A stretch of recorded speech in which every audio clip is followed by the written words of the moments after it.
Hello and welcome back to my channel. तो कैसे हैं आप सभी?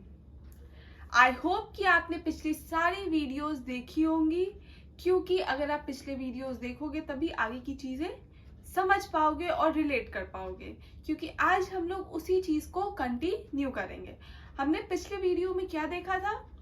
हमने पिछले वीडियो में ये देखा था कि हिस्ट्री ऑफ इंग्लिश लैंग्वेज क्या था, उसका ओरिजिन क्या था, उसका ग्रोथ कैसे हुआ और ग्रोथ होते होते कैसे वो उसके हमें लिटरेचर मिले, और फिर हमें देखने को मिला ओल्ड इंग्लिश पीरियड।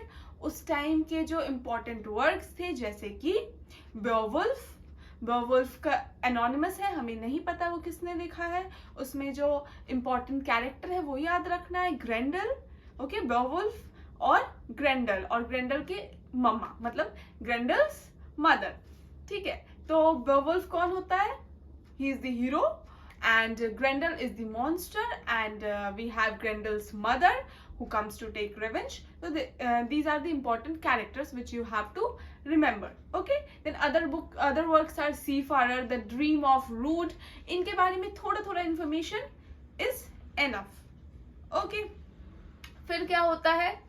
फिर उसके बाद 8th सेंचुरी में, ये सब 5th सेंचुरी की बात है, उसके बाद 8th सेंचुरी में क्या होता है? 5th सेंचुरी में तो हमने देख लिया कि कैसे कैसे अर्ली 5th सेंचुरी में कैसे इन्वेजन होता है, कैसे अटैक होता है, और कैसे रोमन्स विड्रॉ करते हैं, एंड एंगल्स और सेक्शंस और ज्यूट्स का इन्वेजन होता है, उनका प्रभाव पड़ता है। फिर ओल्ड इंग्लिश जानी जाती है। उसके बाद क्या होता है? उसके बाद 8th सेंचुरी में वाइकिंग्स इन्वेजन होता है, जिससे कि अब क्या होता है? ओल्ड नॉर्स का प्रभाव पड़ता है, जो लैंग्वेज है उसका प्रभाव अब इंग्लिश पे पड़ता है। इसके बाद ये बस आपको इतना याद रखना है कि 8th सेंचुरी में क्या हुआ था? Vikings invasion. ओके, और किस लैंग्वेज का प्रभाव पड़ा? ओल्ड नॉर्स का। That's it. ठीक है, उसके बाद होता है 1066 में, मतलब कि 1066 एडी में we have battle of Hastings. Battle of Hastings होता है, जिसको हम नॉर्मन कॉन्क्वेस्ट भी कहते हैं। Famously it is known as Norman conquest.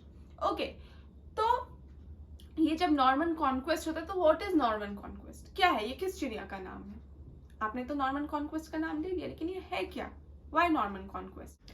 So Normans were the French speaking people. वो लोग जो फ्रेंच बोलते थे उनको बोला गया क्या? Normans. Okay, so this was the war between the Normans and the English. Normans was the French army led by the Duke of Normandy. Okay, Duke of Normandy. याद रखना है, Normans were led by whom? The Duke of Normandy. Fine, they were the French speaking people. Normans जो थे वो French speaking people थे। उनकी लड़ाई English वालों के साथ हुई थी, और उनके सेना को कौन लीड कर रहा था? Duke of Normandy. क्लियर? इसके बाद एंड अब हम आते हैं इंग्लिश वाले पार्ट पे। English army was under the Anglo Saxon king Harold Godwinson. English जो था, फ्रेंच और इंग्लिश की लड़ाई हो रही थी, तो इंग्लिश को कौन लीड कर रहे थे? Anglo Saxon king. कौन? Harold Godwinson. HAROLD GODWINSON। Okay, and duke of Normandy French, DUKEFOFNORMANDY, duke of Normandy. Okay, तो ये बैटल हुआ था। कब हुआ था? 1066। एकदम याद रखना है, ठीक? ये क्वेश्चन आ रखा है। इसमें जीता कौन? लड़ाई हुई, कोई जीतेगा, या तो फिर ड्रॉ होगा, है ना? तो जीता कौन? Any guesses? कौन जीत सकता है? मैं बताती हूँ कौन जीते। Normans, the French speaking people. Okay, ठीक है। जैसे आपके घर पे मम्मी और पापा का झगड़ा हो, ठीक है ना? तो उसमें जो जीतेगा उसकी बात घर पे मानी जाएगी। ऐसा ही होगा ना? मम्मी और पापा लड़े, उसमें कोई एक विनर होगा। मैच ड्रॉ कभी नहीं हो सकता, नेवर। ठीक है, कोई एक जीतेगा, ठीक, और जो जीतेगा उसकी बात मानी जाएगी। ठीक है, ऐसा ही इसमें भी हुआ। तो इसमें भी ऐसा ही हुआ, नॉर्मन्स जीते तो अब उनका बोलबाला होगा, उनका असर लोगों पे आएगा। तो अब क्या हुआ, अब इंग्लिश स्पीकिंग पीपल जो थे उनको रूल नॉर्मन्स कर रहे थे, इसलिए उनके लैंग्वेज का असर आया।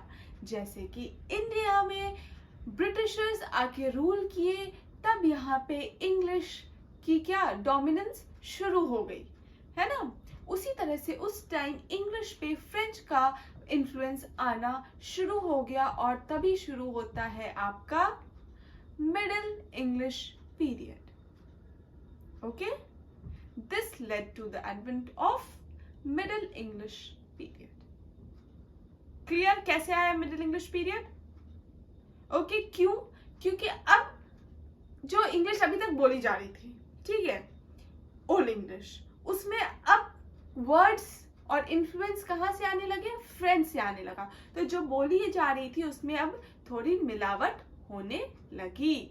अब यहाँ से इंग्लिश थोड़ा सा अपना जो लुक है वो बदलना शुरू कर दिया। जब आप स्कूल में होते हो, जब आप क्लास 8 तक होते हो, तब कुछ अलग होते हो। जैसे 9th में जाते हो तो अपना लुक चेंज करना शुरू करते हो, है ना। फिर 9th 10th होता है, 10th के बाद आप जब 11th में जाते हो तब आपका थोड़ा लुक चेंज होता है, और 12th के बाद जब आप कॉलेज में जाते हो तब तो एकदम अलग लुक हो जाता है। उसी तरह से इंग्लिश का धीरे धीरे अब लुक बदल रहा था, ठीक है। तो यहाँ पे क्या हुआ, यहाँ पे अब हो गया फ्रेंच का प्रभाव आने लगा, और कहा जाता है कि मतलब it is seen that 30% of the words in English are of French origin, ठीक है। फ्रेंच ओरिजिन के 30% वर्ड्स हैं इंग्लिश में अभी। ओके, जैसे कि अभी हम लोग देखते हैं कि एक वर्ड का बहुत सारा सिनोनिम होता है। क्यों? क्योंकि इतने सारे लैंग्वेजेस के इन्फ्लुएंस रहे इंग्लिश पे कि क्या होता है कि एक वर्ड के बहुत सारे और वर्ड्स भी मिल जाते हैं, वो किसी और ओरिजिन का होता है बट उसको हमने इंग्लिश में ले लिया है, ठीक है, तो वो सिनोनिम्स हो जाते हैं, ठीक। जैसे कि एक वर्ड है चिकन, ठीक है, तो चिकन जो है एक एंग्लो सेक्शन वर्ड है, हमारा मतलब कि नॉट हमारा, वो इंग्लिश वर्ड था, ओल्ड इंग्लिश का वर्ड था। फिर क्या होता है, फिर आता है एक वर्ड पोल्ट्री, जो कि पोल्ट्री नॉर्मन वर्ड है। किसका वर्ड है? नॉर्मन वर्ड है। उसी तरह से पिग, पिग क्या है? एंग्लो सेक्शन वर्ड है। और पोर्क नॉर्मन वर्ड है। इसी तरह से बहुत सारे वर्ड्स हैं। ओके, ये हम देख पा रहे हैं कि कैसे कैसे इन्फ्लुएंस होते गया।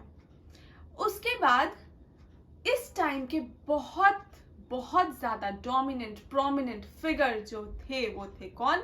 जॉफ्रे चौसर, GEOFFREY, जॉफ्रे चौसर, CHAUCER, जॉफ्रे चौसर। बहुत इंपॉर्टेंट, याद कर लीजिए, अभी ही याद कर लीजिए। और इनका most important work Canterbury tales, CANTERBURRYTALES, Canterbury tales.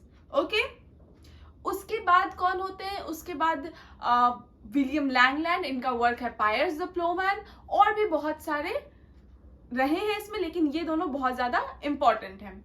और इसमें भी आपको और भी बहुत कुछ जानना है, कैंटरबरी टेल्स के बारे में जानना है, उसके अंदर क्या था। उसके बाद चौसर के बारे में भी कुछ कुछ जाननी है बातें। तो ये चीज हम लोग जानते रहेंगे, सीखते रहेंगे। लेकिन ये आपका मिडिल इंग्लिश पीरियड का एक ओवरव्यू था। अब आप कहीं से भी थोड़ा बहुत, एक तो बेसिक जो आपको एकदम स्ट्रेट फॉरवर्ड जो क्वेश्चन आ सकता है, इन सब से आ सकता है। और आपको थोड़ा डीप में, आप जब पढ़ रहे हो, कोई बुक पढ़ रहे हो हिस्ट्री ऑफ इंग्लिश लिटरेचर की, मैं एक दूसरी वीडियो भी बनाऊंगी जिसमें मैं आपको बताऊंगी कि कौन सी बुक आपको रेफर करनी चाहिए, ठीक है।